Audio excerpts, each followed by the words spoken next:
It's finally here and today may install na natin ang ating floor matting dito sa ating Drip Glider house. Hi guys, Vince here and welcome back to Drip.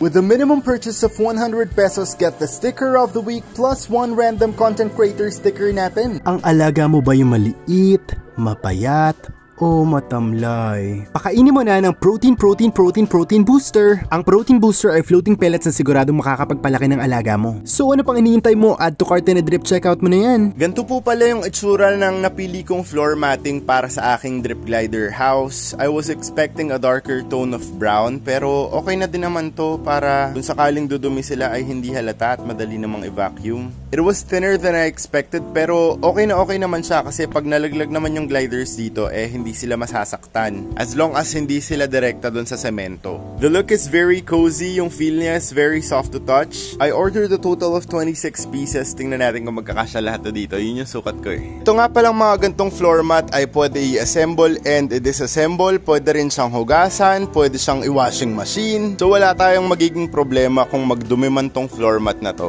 Now, nabuo ko na yung flooring ng ating Drip Glider house. Kinapos lang dito sa may side na to. Ewan ko ba, dapat nagpasobra pa akong isa. Yung mga tagpi-tagpi tuloy yung nilagay ko. Hinihintay ko lang matuyo to, na spray paint ko na ng black yung legs niya para maganda tingnan. Since almost done ang ating Drip Glider house, it's about time na ilipat na yung mga sugar gliders natin doon. Ihahabol na lang natin yung ilaw para dun sa ating Drip Glider house. Unahin ko muna yung mga other accessories nila dito like yung mga tubig, yung Ferris wheel nila, yung lalagyan ng pagkain. Itong ating mga super worms ay ililipat ko rin doon para rekta na sila doon tas tatakpan ko na lang. Last ko na ililipat yung ating mga sugar glider. So dito muna sila sa cage habang ginagawa ko pa doon. Ito na yung itsura ng ating Drip Glider house ngayon. Magdadagdag pa ako ng mga pouches really soon kapag pa nakapagpagawa pa ako ng mga ganyan. Ilalagay na natin ang ating mga Drip Gliders. Nandun na sila sa table. Na-setup ko na din yung inuman, yung lalagyan ng pagkain, yung super worm dun sa gilid, pati yung kanilang mini Ferris wheel.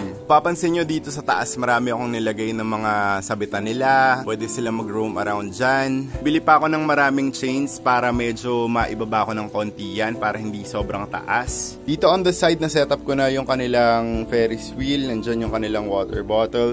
Dito natin nilalagay yung pagkain. Dito naglagay ako ng konting super worm pero most ng mga super worm ay nalipat ko na dito. So dito sila magsistay. Lahat ng mga stuff ng sugar glider ay iiwan ko na dito sa ating Drip Glider house. I think now pwede na silang ilipat dito.